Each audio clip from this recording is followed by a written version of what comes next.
What is up YouTube, Johnny B here again today, and I'm going to be bringing you a video on an IS250. It's a 2007 model with about 150,000 miles.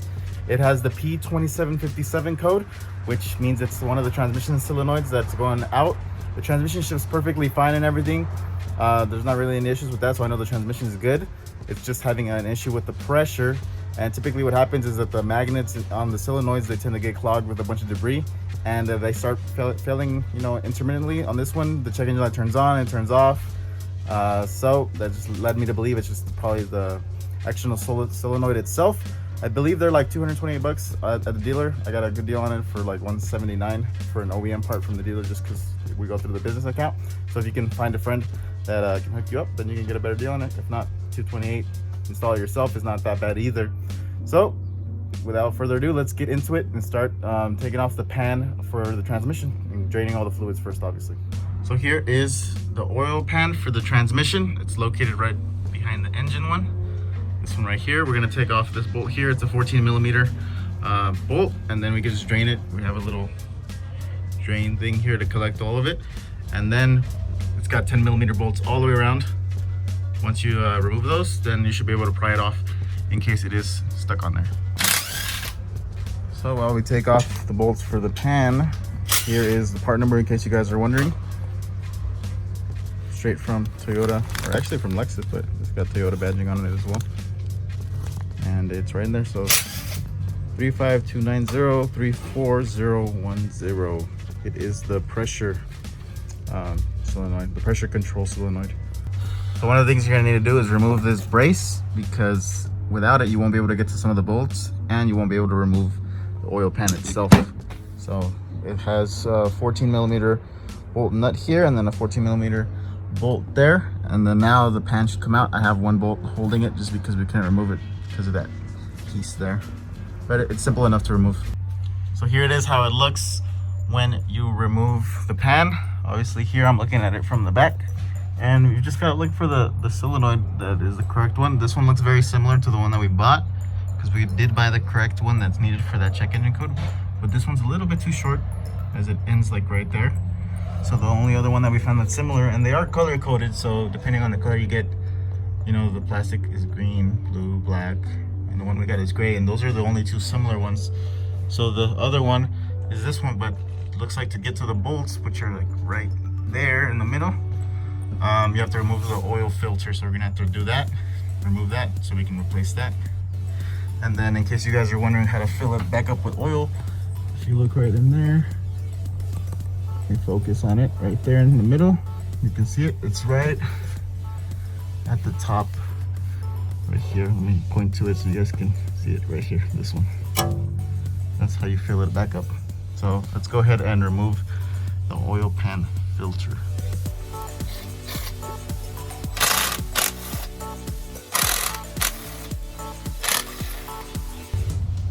You gotta pull on it a little bit.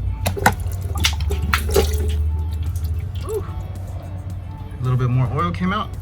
So now that we've removed the oil filter for the transmission, now we can see the solenoid, and yes, this is the correct one. It's long enough, exactly the same. And it looks like this little bolt under here is probably what's holding it in place. So we're gonna remove the connector, remove the bolt, and then just try sliding it out.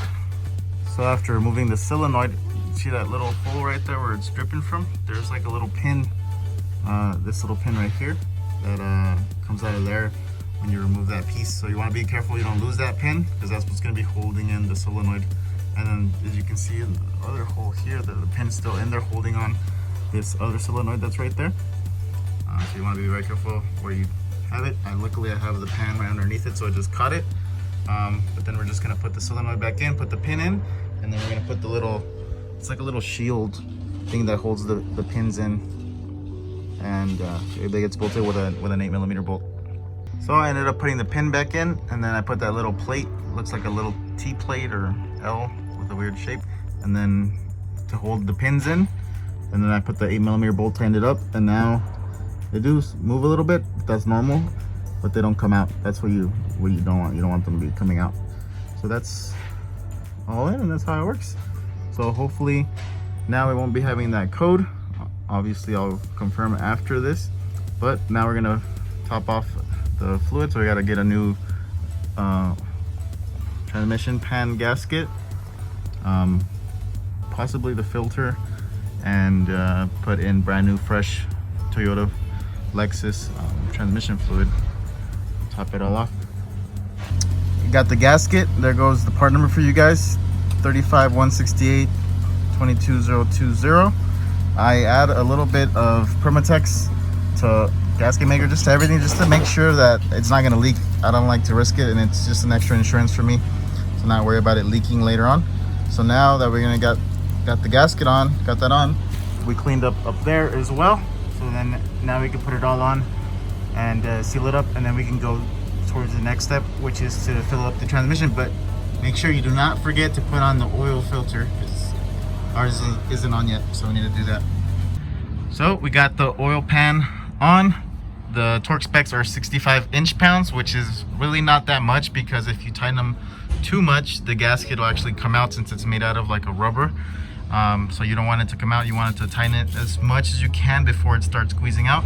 And me putting that gasket maker is just going to ensure that it doesn't leak. And then if you look right here, so this is the front of the car. Right on the driver's side, there is the fill bolt. It says WS on it for world standard, which is the oil you're going to be using. I looked up the recommended specs from Lexus. Let me get that over here for you guys. And for the transmission fluid, when you do just the pan itself, it's 1.9 quarts of Toyota Genuine ATF WS, so the world standard is what they call it.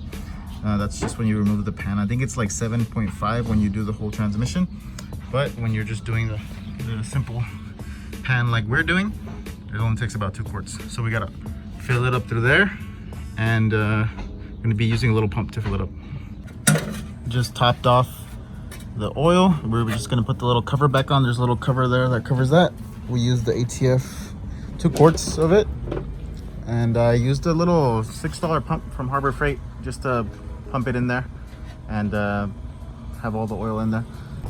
So all we have to do now is make sure that the oil's up to temp. This is what they recommend. Obviously, you have to warm it up and make sure that everything else is good, but there shouldn't really be much to it other than you put in the quarts that are required. Another little thing to check for is make sure you didn't overfill it. So another thing you could do is you can remove the oil in there, catch it all, measure that, and then just put the same amount of oil that you pulled out, in case you pulled out a little bit more, a little bit less, you know, just to be double sure when you're doing your vehicle and you don't want to mess it up. So other than that, we're just gonna drive it, test it, take off the check engine light, make sure it doesn't turn back on, and then we should be done with this P2757 code. That's literally all it was. I've seen a lot of people have done it and they just swap over that solenoid and it's a problem solved. So this is most likely 100% guaranteed to fix it. You know, obviously you just want to make sure you have the right amount of fluid. The guy at Lexus did tell us that we need to put new fluid, and then if after that, just to make sure that drive around like 10,000 miles and then take it to Lexus or take it to them to so they could do a full transmission flush 10,000 miles from now, just to make sure you know that everything else is good to go inside there. So that's gonna be it for the video, guys. I hope you guys enjoyed. I hope it helped you solve this nightmare of a problem. You know, for 200 bucks, do it yourself. Maybe spend a little bit more. I think it's like $9 a quart of this, maybe like $250, and you will be done with a $800 job from Lexus by doing it yourself. I have been driving this car for approximately 50 miles, and so far so good. No check engine light, no issues whatsoever.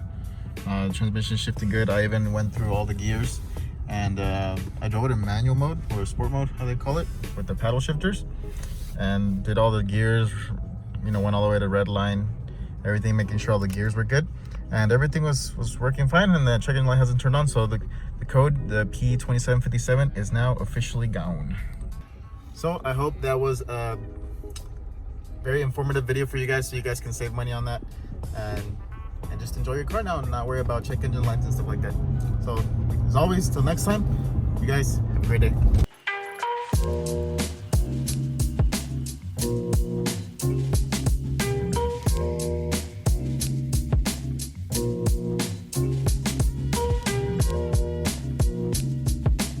it.